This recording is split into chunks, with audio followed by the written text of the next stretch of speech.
potential in terms of bridging some of these divides that we've seen. And right now, we want to talk about this issue of digital innovation in the country and the power of digital innovation. In studio, I have a panel. I have Wanda Mutua from the far end, from Dime Tech, and he is the MD over there. We also have Sylvia Cabero, who is the founder of eDigital Connect. And lastly, we have Hilary Akoto, head of commercial global exhibition. Lady, gentlemen, welcome to Business Today. Thank you. I mean, for starters, and I'll start with you, Mutua. You know, you operate in this digital space. Yeah.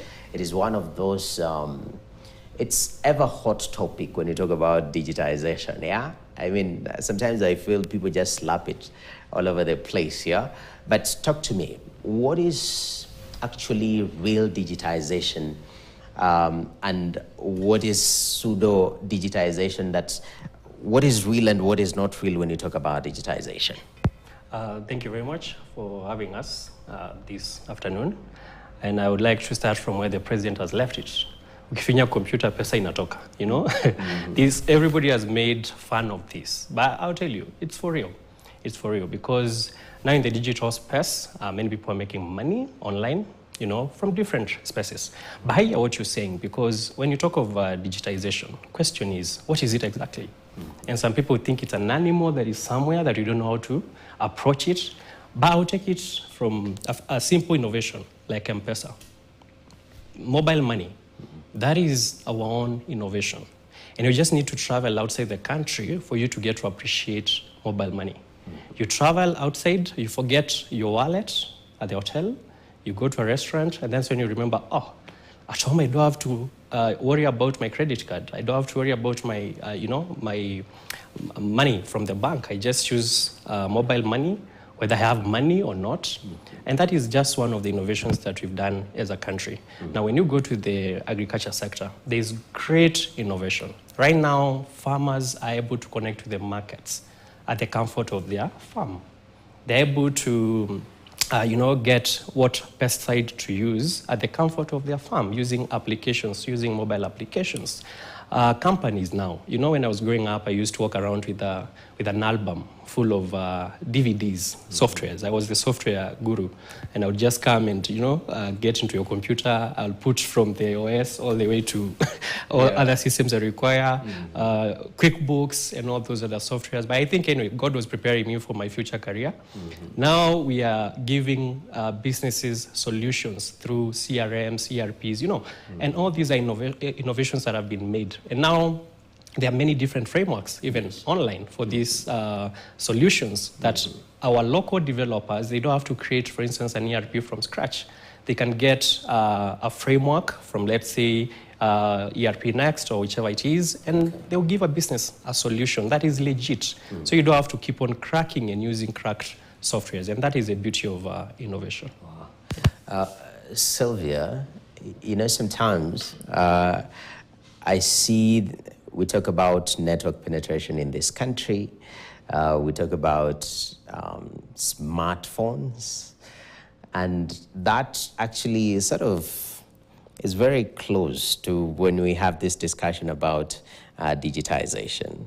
From your observation, as somebody who operates in this space, especially as a country, I know as a continent is sometimes different context, but as a country, where do you think we are in terms of this digitization journey, and what metrics are we looking and saying, okay, we've attained that level of network penetration or that level of smartphone, uptake, then that is, we are more digitized. So where are we as a country from your perspective? Thank you so much, Noel. When it comes to digitization and digital innovation and digital transformation in Africa, we are making progress. Actually, Kenya is on the limelight because Kenya is one of those nations that are really trying to move when it comes to digitization. But I would say that we have some issues in terms of infrastructure, whereby we have had so much, slow internet at some point, but that is also improving with the introduction of 5G networks. And you realize that we also have issues with power outages and also things like internet not getting to the rural areas. But that is something that we as a nation are making progress, and I would say that the future is bright for us. Yes. So it is progress over perfection. I normally say that. Yes. It's a step at a time. Hillary, that aspect of growth, each and every, I think I've seen majority of governments, because they sort of lead, though we have the private sector. But right now we have the digital superhighway as one of the avenues for economic transformation as a country. But when it comes to digital and digitization, I think the private sector, it's taking the lead in many ways. So far, from just your observation, we've seen the e-citizens of this world. Now they're trying to catch up and digitize government, digitize land, in the country. From your perspective, do you think there is, first of all, that huge gap between the private sector and the government? This is just purely from your observation. Oh, from my very layman kind of observation. Yes, I believe there is there's much more that can be done, especially from the government. Yes, we do have e-citizen, and there's so much that is happening right now. However, I believe that divide can be closed if the likes of my colleagues here, Mwenda and Sylvia, can actually come in and assist as much as possible. Yes, but we need the very much goodwill of both players, both actors, that is the government and also the private sector. Definitely. Goodwill is important. I know, Sylvia, you had mentioned that, we have some infrastructure challenges, power outages. The other time we had challenges with our network. Everyone was like, what is happening? My network is loading too much. Then there was a statement, seabed, all this. Somebody was like, you mean my internet is coming from the sea? I didn't know there was an issue with that, of which infrastructure seems to be a key player. From your perspective, Mutua, what are the sort of low-hanging fruits in terms of where you invest with maximum returns, matters digitization? From a national perspective, what are some of these tweaks that we can make to sort of make this digital journey even move faster, give it a boost? That was very interesting because I saw a tweet to that effect. Someone saying, "Hizo ni stories za jaba." How do you mean that the internet passes under the sea? People could not really understand. But just to pick it from there, and on this one, I might sound like I am supporting the government, but it's because of what they've done. Immediately when that happened, we didn't go on a total blackout. Immediately there was a backup. Question is, what type of infrastructure have they put in place for you to get that backup? And for whoever thinks that there is not much that we've done as a country, I just challenge you to go to our neighbors during that type of downtime, and then you get to appreciate what the government has done. There's now also the access of internet from the satellites, and I think that was the backup that came into place, and we didn't go on a total blackout, because you can imagine a day without internet today in Kenya. It would be crazy. As you're saying, there's a lot that can be done, and of course, I would go back to our education system. Still, we are lagging behind on that aspect of innovation and, just preparing our young ones for the market. One of the biggest challenges that we experience as a company is onboarding our graduates to come on board as developers. They come for an interview and you wonder, where have you been for 4 years? Not even understanding the most basic of the basics. And I think we are yet to catch up on that aspect.